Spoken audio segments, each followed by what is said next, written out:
Everyone, thank you so much for being here. My name is Noeli Guzman. My pronouns are she, her, and I'm in my 5th year in the PhD program Geography at UCLA. I'm really grateful for everyone's time and generous listening today as I share some reflections and findings from my research on the formation of the first autonomous indigenous government in Bolivia's Amazonia. As the presenter mentioned, my paper today is titled Lo que nos dejaron los Antiguos, Healing Terrains and Ancestral Knowledges of Co-Becoming with Caring Plants in the Bolivian Amazon. Lo que nos dejaron los Antiguos, what our ancestors passed down to us, is a phrase used by Lucia, one of my collaborators from the Mojeño Trinitario Nation, as she explained why tobacco continues to regrow even after the fires that now ravage the rainforest year after year. In this presentation, I will turn to the discussions and ancestral knowledges of sabias, women healers, practitioners of traditional medicine, to interrogate the meanings of indigenous sovereignty in plurinational Bolivia, a country that's often positioned as a model of decolonization. What you're seeing here is the bird's eye backdrop of Lucia's words. When she said that medicinal plants are what their ancestors left them, we were walking through the rainforest, assessing the aftermath of a massive fire that marked the highest rate of forest loss in Bolivia's history. In 2024 alone, Bolivia lost 10 million hectares, almost as much as Brazil did, despite being only a fraction of its size. The losses were truly incalculable. Animals, trees, crops intended to last an entire year, homes, belongings, and of course, healing plants were all reduced to ashes. What ended up being a walk through ashes was originally part of a process to pass on ancestral healing knowledge from elders and mothers to daughters and granddaughters. This was especially critical because it happened at a moment when the territory had just been recognized as an autonomous jurisdiction. This is what makes us truly free, the elders told the girls and young women, almost as if naming a tension that ran through the entire moment. What exactly would autonomy mean for how healing is practiced in the territory? What would self-governance actually change about how life is cared for and sustained here in the community? Conversations about ancestral medicine and well-being, what outsiders and probably most of us here would call health, were nothing new. Quite the contrary, they had always been central to communal life, but something had just shifted. The territory's formal recognition of autonomy, along with the establishment of its first indigenous government just a few months prior, promised to open new horizons of possibility, ones that people had been waiting for a very long time. As a newly self-governed territory, the team would now have legal pathways to design its own systems of justice, education, and health, while also exerting greater control over its territorial resources. For healers, the new autonomous jurisdiction would open up possibilities for allocating resources and legitimacy for their ancestral healthcare system. This, it should be noted, was not about replacing or rejecting the state's healthcare system, but about integrating ancestral healing practices on equal footing. In other words, the goal was to practice their knowledge under better conditions through a recognized and legitimate system of care. The path, however, was not as smooth as the elders and healers had envisioned. As the new autonomous government settled in, community members and healers realized that autonomy, despite its name, did not necessarily mean the freedom to decide what to do, how, with whom, and when on their own terms. Instead, it had become apparent that the process had led them to become a smaller version of the Bolivian state, adopting many of the very structures and bureaucracies that had long failed indigenous communities. Indigenous peoples have long been and continue to be portrayed as sick and dying. In the global north, settler narratives about indigenous health are saturated with references to madness, addiction, violence, and chronic illness. While less pronounced, perhaps, similar narratives are also persisting in the global south. Bolivia, often regarded as the world's first indigenous state, sought to decolonize its institutions and apparatus itself by purging it of the colonial rationalities it had inherited. It aimed to do so by recognizing, systematizing, and institutionalizing what came to be known as traditional medicine. This effort materialized primarily through legal frameworks and aimed to certify indigenous healing practices, placing them on equal footing with the state's healthcare system. Yet an unspoken precondition for this recognition was the need to establish mechanisms that would make these knowledges legible, standardized, and verifiable. The knowledges the state sought to certify needed to prove their effectiveness, scientific basis, and replicability. At its core, this was a process of producing conventions, of imposing structured procedures, fixed timelines, and formal protocols that facilitated the extraction, transmission, and reproduction of these knowledges, even outside their original context and practitioners. Seen like a state and shaped by centuries-long preconceptions of indigenous societies as inherently lacking, with beliefs, not knowledges, deemed informal, superstitious witchery or sorcery, and devoid of rigor, the state claimed its aim was to eliminate improvisation, all in the name of efficiency in care.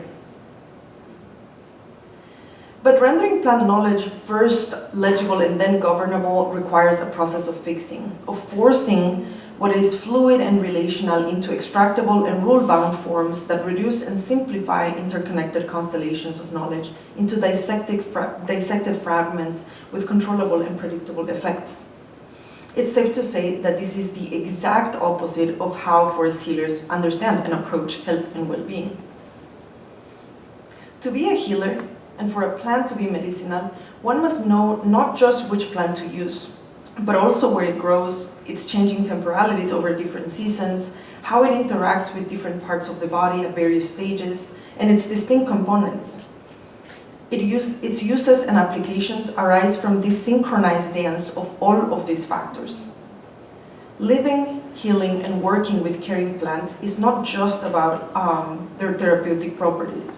It's about ways of being in the world that unsettle the divide between embodied knowledge and so-called objective, formalized knowledge. In its effort to make indigenous practices, healing practices governable, the state introduced a series of training programs for indigenous healers throughout the country. These programs required healers seeking official certification to learn about a few things, and the body was one of them, but now framed as human anatomy. And so were a similar process, they experimented a similar process creating plant syrups, all of which would then be sanctioned as valid or not by external state-designated experts in a process that could take months or even years. As part of this process, new categorizations and specialties were created with 4 distinct roles. We had the bone setter, herbalist, spiritual guide, and midwife. While state officials might disagree with me here, these programs were not simply about learning new things. They were actively prompting the unlearning and replacing of indigenous understandings of the body, territory, and well-being. In doing so, the Bolivian state imposed colonial ontological assumptions that reshape epistemological practices, measuring well-being, illness, the body, and healing against external parameters that have little to do with how these processes and constellations of relations are actually understood and lived in the Mohenjo Trinitario worlds. For healers, defining what health is remains complex. Well-being is deeply intertwined with ontologies of both the body and the forest, enacted through intricate epistemological constellations that manifest in everyday practices and in some cases in rituals of co-becoming with the forest. These practices weave together soul, body, mind, and the land, not as separate entities that interact, but as an enmeshment where distinguishing one from the other is not only difficult, but also not particularly useful. What the settler case insists on seeing as sick and decaying indigenous populations, the community at the heart of this work disproves. In Retiro, critical and chronic illnesses are almost non-existent. When people feel unwell, it's often described as being broken or descompuesto, which is frequently equated with having suffered a car accident or being the target of someone else's envy or malice, both of which can cause deep suffering, paralysis, and restlessness. What you're seeing here on the screen is one expression of how healing plants act within the body in the Amazon. Or put differently, a visualization of embodiment and an enactment of co-becoming with the territory. This map was drawn collectively by women in Retiro, and it traces how different plants work on the body and how the body itself is moved through by other forces, sometimes beyond plants. As you can probably see, healing here also involves fire, animal fats transformed into ointments and oils, the influence of celestial bodies like the moon, and the slow, disciplined, and intentional temporality of healing itself. What emerges then is not a bounded body, but one that is relationally composed, open, extended, and in constant flux with the territory. In many ways, this is another iteration of what Maya Xinca indigenous feminist and healer Lorena Cabnal has theorized as cuerpo territorio, a way of understanding the body in unity with the land and as a historical territory itself. Casimira, one of the most respected midwives in the community, shared that despite her long-standing recognition as a healer, she ultimately decided to abandon the state certification program. The program had promised an official certificate and potentially even formal and compensated employment within the new autonomous government. But throughout the process, she not only faced dismissal of her knowledge, she was told that if she obtained state certification, she could be prosecuted for malpractice if her practices were ever deemed invalid by state experts and the settler science. Many other healers facing that same possibility made similar decisions. Some decided to leave the training program.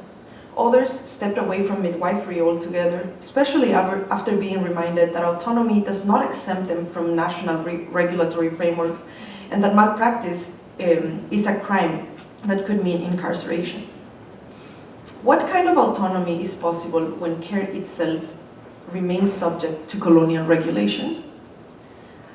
Where does self-determination begin, and where does it end when the power to define life and care remains elsewhere? I'll end here today, and I wanted to put those questions on the table. I wanted to thank you for listening to these reflections and experiences. And before I finish, I also wanted to thank my mentors for their teachings, for their generosity in walking with me through a world and through a way of being, teaching me a new way of being that has reset how I exist on this planet. And I also wanted to thank the tobacco plant for relieving me and showing me the truthful pathways and paths when I felt lost. Thank you.